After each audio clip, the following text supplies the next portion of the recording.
तो दोस्तों, आज इस वीडियो का जो सेकंड पार्ट है हमारा जैन धर्म से संबंधित। अभी हमने देखा था कि वैदिक काल का जो कर्मकांडीय व्यवस्था थी, कठोर यज्ञ और संस्कृत भाषा की कठोरता आम जनमानस से दूर थी।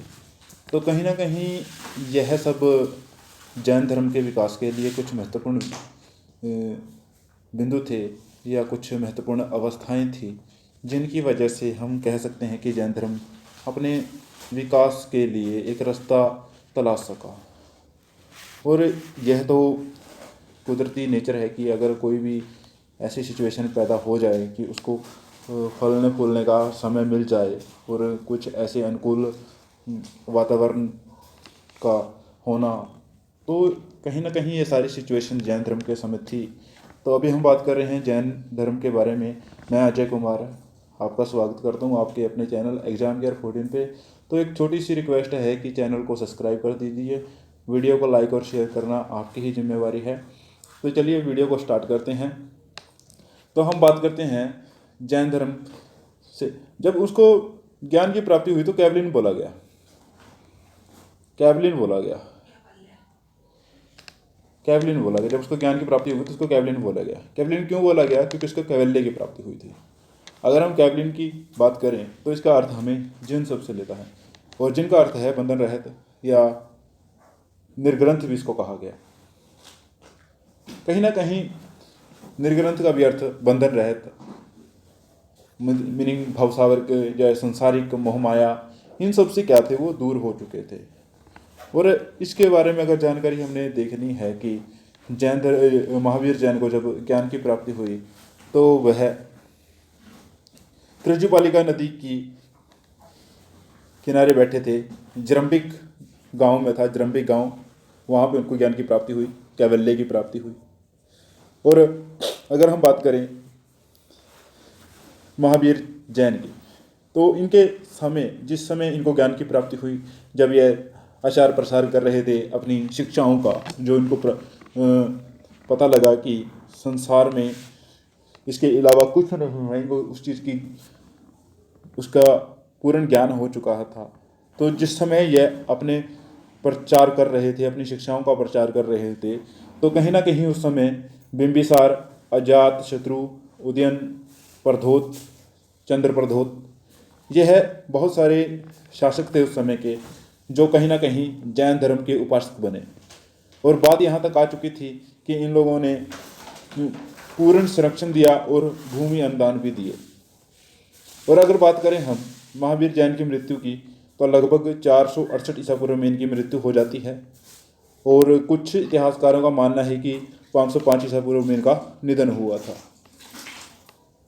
और अगर बात करें महावीर जैन द्वारा त्रिरत्न, जो इनकी शिक्षाओं के प्रमुख चीज़ हैं, जो प्रमुख तथ्य हैं, या अगर हम इनको प्रमुख रूप से अगर मान लें कि जो कैवल्य की प्राप्ति हुई उनके बाद उन्होंने किस चीज़ का ज़्यादा आचार प्रचार किया या किस चीज़ को ज़्यादा प्रसारित किया, तो हम उनके त्रिरत्न की बात कर सकते हैं, जिनको 3 रत्न बोला जाता है।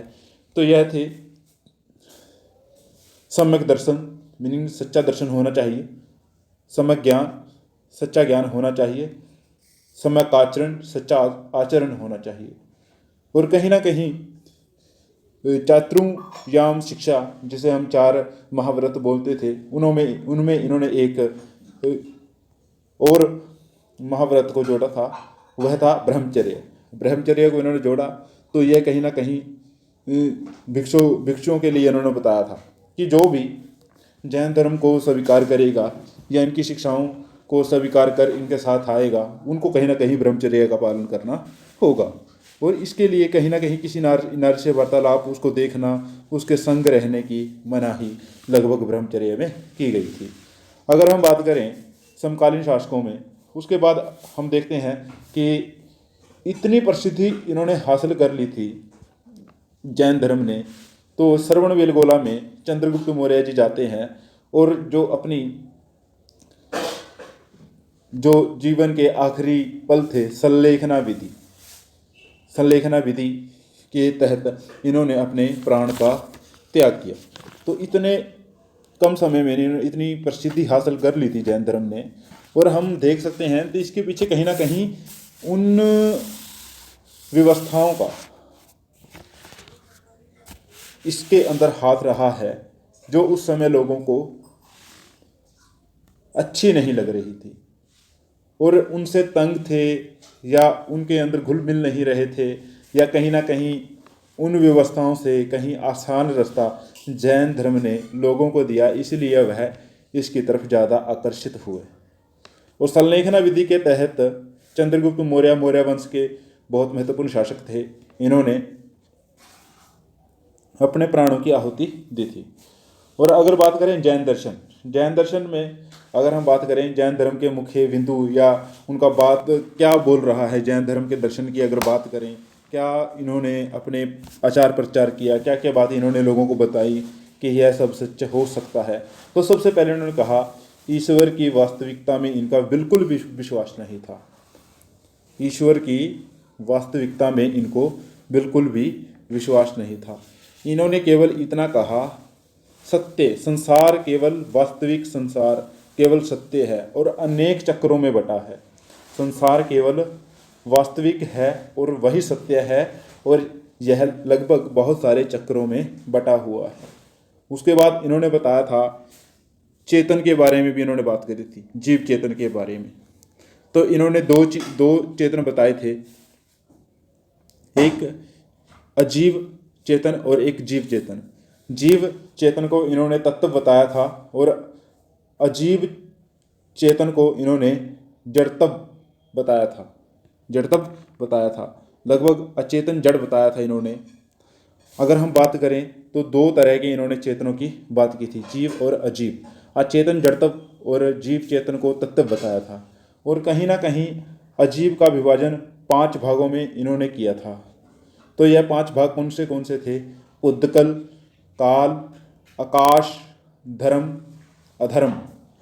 लगभग इन्होंने इन 5 चीज़ों में जो अजीव का विभाजन किया था। जीव और अजीव में इन्होंने बांटकर और जीव अचेतन जड़ तत्व को 5 भागों में कहीं ना कहीं इन्होंने बांट दिया था। अगर हम बात करें कर्म सिद्धांत में इनका बिल्कुल विश्वास था कि जैसा आप कर्म कर रहे हो कहीं ना कहीं प्राकृतिक उसका आपको कहीं ना कहीं उसके बारे में उसकी आपको हिसाब किताब जरूर करना पड़ेगा। आप अपने कर्म को ठीक तरह से कीजिए। इन्होंने अहिंसा को बहुत महत्वता दी। लगभग इन्होंने मुंह पर कपड़ा लगाकर, सफ़ेद कपड़ा लगाकर इन्होंने विचरण शुरू किया कि हमारे सांस से भी किसी जीव की मृत्यु ना हो। कहीं ना कहीं कर्म के सिद्धांत पे इन्होंने बहुत बहुत जोर दिया। अगर हम बात करें कर्म के कारण जीव को आकर्षित इनके लगे, अज्ञानता के कारण क्या होगा? अज्ञानता के कारण लोग क्या है, कर्म जीव की ओर आकर्षित होने लगता है और इसे आश्रव भी कहा। उसके बाद कहा इन्होंने, अगर बात करें एक और शब्द की यहाँ पे आता है, जब हम जैन धर्म का अध्ययन करते हैं या परीक्षा में अगर हम देखते हैं जैन धर्म से कुछ ऐसे प्रश्न आ जाते हैं तो वो शब्दों पे आधारित हो जाते हैं और हमें कुछ ऐसे शब्दों पे हमारी कमांड बनानी है या पकड़ बनानी है। अगर वह परीक्षा में आ जाएं तो हम उनसे निपट सकें और परीक्षा को हम अपने तरीके से हैंडल कर सकें और परीक्षा में सफलता प्राप्त कर सकें। अब यहाँ पे एक शब्द आता है आश्रव। आश्रव शब्द भी कहीं ना कहीं जैन धर्म से ही संबंधित है। इन्होंने जो कर्म का सिद्धांत बताया था, इन्होंने बताया था कर्म बंधन का कारण है। कर्म क्या है? बंधन का कारण है। और अज्ञानता के कारण कर्म जीव की ओर आकर्षित होने लगता है। अगर अज्ञानी है कोई भी अज्ञानी है तो उसके कारण जो ये कर्म है जीव की तरफ आकर्षित होगा। इसी को इन्होंने आश्रव बताया था। और एक बताया था इन्होंने निर्जरा बताया था। व्यापक कर्म समाप्त होने लगते हैं। जब व्यापक कर्म समाप्त होने लगते हैं तब उसको निर्जरा कहा जाता है। निर्जरा उसको कहा गया है। लगभग अगर हम बात करें जैन धर्म ने एक शब्द और जब हम अध्ययन करेंगे, निर्जरा शब्द भी कहीं ना कहीं परीक्षा में आपको देखने को मिलेगा और यह भी आपको कहीं ना कहीं दुखी करेगा। अगर आप इस शब्द को जान लें तो इस शब्द का मतलब क्या है, कहीं ना कहीं ये कह रहे हैं कि हमें जब व्यापक कर्म समाप्त होने लगता है तभी क्या होता है, उसी अवस्था को इन्होंने निर्जरा बताया है। व्यापक कर्म जब समाप्त होगा उस अवस्था को इन्होंने निर्जरा बताया है। इस शब्द को भी हमने बहुत तरीके से देखना है। और अगर हम बात करें एक और महत्वपूर्ण बिंदु जब हम देखेंगे, कहीं ना कहीं हमें इसमें देखने को मिलेगा कि बहु अवतारवाद का प्रतिपादन जमाली द्वारा किया गया था। जमाली ने कब बहु अवतारवाद का प्रतिपादन किया? जब वह जनसंघ को छोड़ चुके थे। इनकी महावीर जैन के साथ कुछ बातों पर अनबन हो गई या उनके साथ उनकी बातों पर इनकी नहीं बनी, कहीं ना कहीं दोनों के बीच असंतुलन पैदा हुआ। तो जमाली ने एक अलग सिद्धांत का प्रतिपादन किया जिसको बहु अवतारवाद हम कह सकते हैं। अब एक और बिंदु हम जैन धर्म से जुड़ा यहाँ पे देखने वाले हैं। तो यहाँ पे हमने देखा है जैनियों ने परम तत्वों की व्याख्या के लिए सप्तभंग की कल्पना की थी। सप्तभंग की इन्होंने कल्पना की और इसी कारण इसको कल्पना की। इसका मुख्य कारण क्या था? यह 7 पदों में विभाजित था। 7 पदों में विभाजित था, इसको इसलिए सप्तभंग कहा गया। सप्तभंगनीय कहलाता है। लगातार इसमें 7 पद थे, इसी कारण इन्होंने जैनियों ने परम तत्व की व्याख्या की। अगर हम बात करें सप्तभंगी नीय शब्द भी कहीं ना कहीं जैन धर्म के साथ जुड़ा हुआ है। जैनियों ने परम तत्वों की व्याख्या के लिए इसकी कल्पना की थी और इन्होंने कहा था कहीं ना कहीं 7 पदों में ये विभाजित है। अगर हम बात करें जब जैन संघ की स्थापना हुई तो इसमें लगभग, अगर हम बात करें जैन संघ की जब स्थापना होती है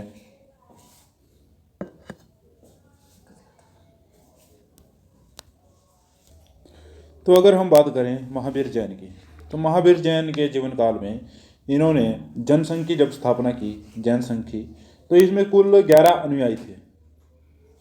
लगभग 11 अनुयायी यहाँ पे इनके साथ थे जब इन्होंने जैन संघ की स्थापना की। और इसके जो अनुयायी थे उनको गणधर कहा गया। जितने भी अनुयायी थे संघ के अंदर उनको इन्होंने क्या कहा? गणधर कहा गया। एक और महत्वपूर्ण बात यहाँ पे हम देखते हैं कि महावीर स्वामी की मृत्यु के बाद सुधर्मन जैन संघ का प्रथम अध्यक्ष बना। सुधर्मन, यह क्वेश्चन सीधा सीधा एग्जाम में पूछा जाता है कि जैन धर्म महावीर जैन के बाद जैन संघ का अध्यक्ष कौन बना या प्रमुख कौन बना? तो प्रथम अध्यक्ष सुधर्मन को बनाया गया। कब? जब महावीर जैन की मृत्यु हो चुकी थी। अगर हम बात करें भद्रबाहु की, तो भद्रबाहु बहुत महत्वपूर्ण स्थान रखता है। अगर हम जैन धर्म के बारे में पढ़ रहे हैं तो यहाँ पे एक बहुत महत्वपूर्ण जो जानकारी है भद्रबाहु के बारे में, यह अंतिम नंद राजा घनानंद का भी समकालीन था। घनानंद का भी यह समकालीन रहा है। कहीं ना कहीं उसका भी समकालीन रहा है। नंद वंश और मौर्य वंश में जब आए तो इन्होंने चंद्रगुप्त मौर्य के साथ यह कर्नाटक गए और श्रवण बेलगोला में चंद्रगुप्त मौर्य ने संलेखना विधि के तहत अपने प्राणों की आहुति दी। और इस समय मगध में अकाल पड़ा हुआ था और यह कुछ अपने अनुयायियों के साथ कर्नाटका की तरफ चले गए थे। तो वापस लौटने पर देखा कि वहाँ पे सथुल भद्र थे। सथुल भद्र उन्होंने एक अलग ही नीति का प्रचलन कर दिया था कि यहाँ के जैन कपड़ा धारण कर चुके थे और महावीर जैन की जो कुछ शिक्षाओं का इन्होंने विरोध करना या उनको छोड़ना शुरू कर दिया था। और कहीं ना कहीं जो भद्रबाहु ने एक नए मत की स्थापना की जिसको दिगंबर कहा, मीनिंग यह कपड़ा रहित रहे। और सथुल भद्र, यहीं पर हम बात करते हैं, जो दक्षिण के जैन थे, दक्षिण के जैन दिगंबर कहलाए और मथुरा के या मगध के जैन श्वेतांबर कहलाए। और यहाँ से भी 2 महत्वपूर्ण बातें हमें पता लगी हैं कि कब दिगंबर और श्वेतांबर थे बने थे और इनके अध्यक्ष कौन थे।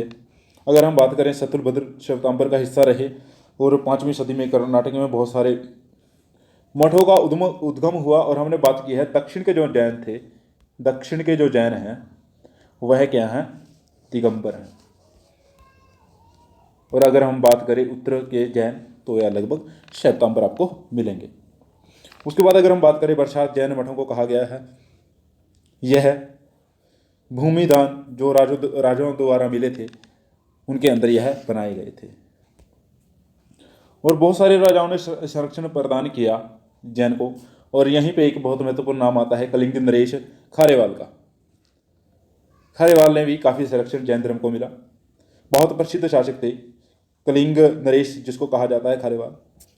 उसके बाद अगर हम बात करें तमिलनाडु में जैन धर्म का आगमन कब हुआ, तो इसी कड़ी में हमने देखा है कि पहली व दूसरी सदी में लगभग दक्षिण भागों तक पहुंचा। मुख्य जो व्यापार में लगे हुए लोग थे उन्होंने इसको चलाया।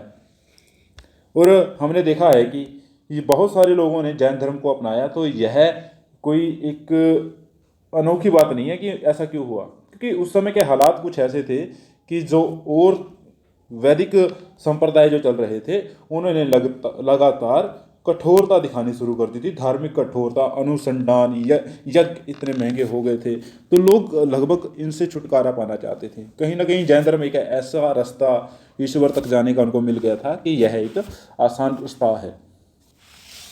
तो अगर हम बात करें वह तथ्य या साक्ष्य जो हमें जैन धर्म के बारे में बता रहे हैं, तो कौन से हैं इनके बारे में अभी हम चर्चा करते हैं। कुछ ऐसे तथ्य या ऐसी जगह या ऐसी मूर्तियाँ जो हमें आज देखने को मिलती हैं सीधा सीधा जैन धर्म के बारे में बता रही हैं। तो इसी संदर्भ में एक हाथी गुफा अभिलेख है जो महाराष्ट्र में पाया गया है। तो यह है। उसके बाद अगर हम बात करें उदयगिरी की पहाड़ियाँ, उदयगिरी की पहाड़ियाँ भी जैन धर्म से संबंधित हैं। और यहाँ पे भी एक गुफा का निर्माण करवाया गया है। और खारेवाल ने यहाँ पे जैनियों के लिए, कलिंग के राजा जो खारेवाल थे उन्होंने यहाँ पे गुफाओं का निर्माण करवाया था। अगर हम बात करें गंगवंश के चामुंडा राय ने भी श्रवणबेलगोला में गोमेत्य विश्वेश्वर की जो मूर्ति बनवाई है वह भी बहुत महत्वपूर्ण जानकारी हमें जैन धर्म के बारे में बता रही है। या राजाओं का संरक्षण जैन धर्म को किस हद तक मिला उसकी जानकारी हमें कहीं ना कहीं यह मूर्तियाँ, यह अभिलेख, यह गुफाएं हमें बता रही हैं। लगभग गोमेतेश्वर की जो मूर्ति है वह 70 फीट की है, 70 फीट ऊंची मूर्ति है। अगर हम बात करें जैन धर्म में दो अलग अलग संप्रदाय हमने बात कर ली है कि दिगंबर और श्वेतांबर क्यों हुए थे।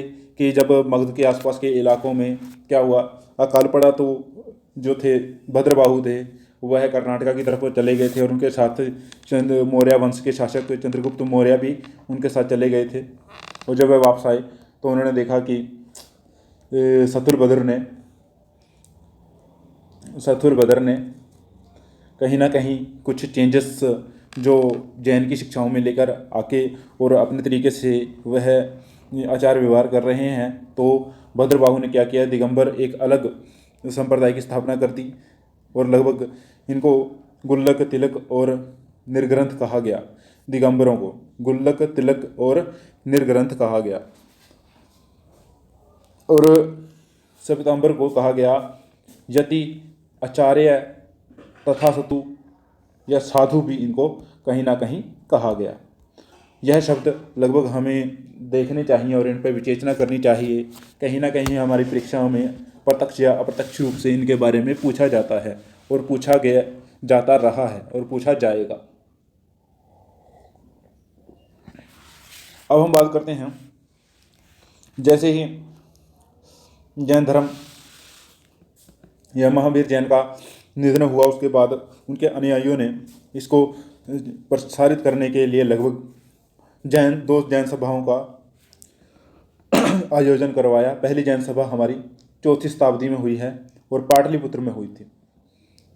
और अगर हम बात करें शत्रुभद्र की, जो वह उसने इसकी अध्यक्षता की थी।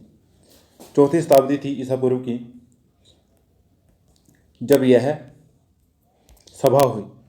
और दूसरी अगर जनसभा की अगर हम बात करें तो 1513 में लगभग करवाई गई और देवधरगण इसके अध्यक्ष थे। तो कहीं बहुत सारे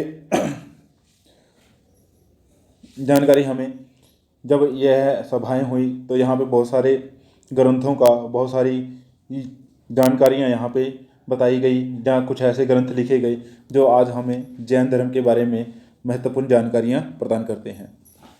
और अगर हम बात करें पूर्व, जो जैन धर्म के प्राचीन ग्रंथ हैं उनको पूर्व कहा जाता है, और अंग भी जैन धर्म के ही ग्रंथ हैं। लगभग जिन ग्रंथों को अंग कहा जाता है वह भी कहीं ना कहीं जैन धर्म के ही ग्रंथ हैं। अगर हम बात करें जैन साहित्य की, तो आगम जैन साहित्य को, सिद्धांत को साहित्य भी कहा जाता है, जो अर्धमगधी में लिखे गए हैं और प्राकृतिक भाषा में भी इनको लिखा गया है। आगम भी जैन सिद्धांत के साहित्य हैं और इनकी भी भाषा अर्धमगधी और प्राकृतिक भाषा है। और उसके बाद अगर बात करें कुछ और महत्वपूर्ण तथ्य हैं, जैसे हमने बात की है कि 12 अंग थे, 12 अंग और 12 ही उपांग, 12 ही उपांग और लगभग 10 परिकरण, 6 छेद और लगभग अनुयोग सूत्र यहाँ पे, और 4 मूल सूत्र यहाँ पे लिखे गए। और अनुयोग सूत्र भी यहाँ पे कहीं ना कहीं जैन धर्म के बारे में या जैन धर्म के ग्रंथों में आते हैं। तो जैन धर्म का काफ़ी योगदान रहा है कि प्राकृतिक भाषा इसी की वजह से विकसित हुई, और कहीं ना कहीं जो दृढ़ता यज्ञों में आई थी, संस्कृत भाषा के कारण आम जनमानस शिक्षा से दूर था। कहीं ना कहीं साहित्य की रचना जब प्राकृतिक भाषा में हुई तो लोगों में शिक्षा का आचार प्रचार हुआ, क्षेत्रीय भाषाएं प्रचलित हुई, और राजाओं द्वारा संरक्षण दिए जाने पर कहीं ना कहीं लोगों की जो रोज़मर्रा की ज़िंदगी थी उसमें भी बदलाव आया। तो बहुत सारे महत्वपूर्ण बदलाव जैन धर्म के बाद हमें देखने को मिलते हैं। तो इसीलिए कहीं ना कहीं बहुत महत्वपूर्ण हिस्सा हो जाता है हमारे इतिहास का। तो उम्मीद करते हैं कि आपको वीडियो में बहुत सारे ऐसे तथ्य मिले होंगे जो आपको आपकी शिक्षा या आपकी परीक्षा के लिए महत्वपूर्ण साबित होंगे। तो मिलते हैं हमारे नेक्स्ट वीडियो में, तब तक के लिए नमस्कार। मिलते हैं नेक्स्ट वीडियो में। वीडियो को लाइक शेयर करना न भूलें और चैनल को सब्सक्राइब कर दें। धन्यवाद।